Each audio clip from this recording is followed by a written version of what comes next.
안녕하세요. 하이닥 네이버 지식인 상담의 내과 전문의 김은영입니다.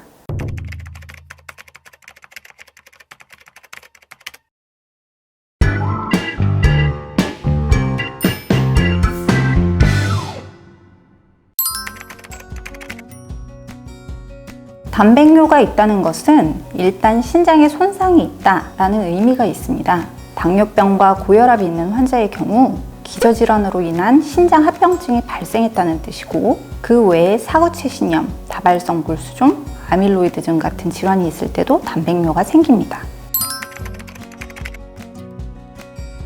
앞서 말씀드린 것처럼 단백뇨가 있다는 것은 어떤 원인이든 신장에 손상이 있다라는 것을 나타냅니다. 고혈압이나 당뇨병이 있는 경우 신장합병증이 발생하면 단백뇨가 생길 수 있고, 사구체 신염이라고 하는 신장질환이 발생해도 단백뇨가 생길 수 있습니다. 그러나 신장병과 관계없는 급성질환, 예를 들어 방광염, 발열, 심한 운동 등의 상황에도 단백뇨가 일시적으로 있을 수 있으며, 소아나 젊은 사람의 경우 기립성 단백뇨라고 하는 병적이지 않은 단백뇨도 있습니다. 또 소변검사 당시의 소변 검체의 상태에 따라 실제로는 단백뇨가 없는데 단백뇨가 있다고 나타나는 위양성이 있는 경우도 있습니다. 그러므로 건강검진에서 단백뇨가 발견되면 반드시 재검을 하고, 실제로 단백뇨가 있다면 단백뇨의 양은 얼마인지, 어떤 원인이 의심되는지 추가 검사와 진료를 받으셔야 합니다.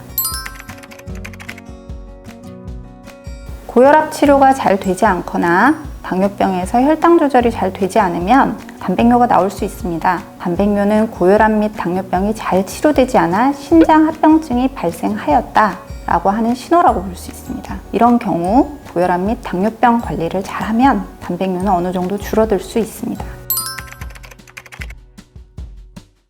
단백뇨가 나오는 환자분은 단백질 섭취를 줄이는 저단백식이가 도움이 됩니다. 저단백식이를 통해 단백뇨를 줄일 수 있고 신부전의 진행도 늦출 수 있습니다. 하지만 단백뇨의 양이 어느 정도인지, 기저질환이 무엇인지, 만성신장병의 병기는 3기인지 4기인지 5기인지에 따라 권장되는 단백질의 섭취량이 다릅니다. 그래서 저단백식이도 의사와 상담해서 결정해야 합니다. 단백질 식품의 종류에 있어서는 육류나 유제품을 통한 단백질의 섭취보다는 두부와 같은 식물성 단백질의 섭취가 좀 더 바람직하다고 보고 있습니다.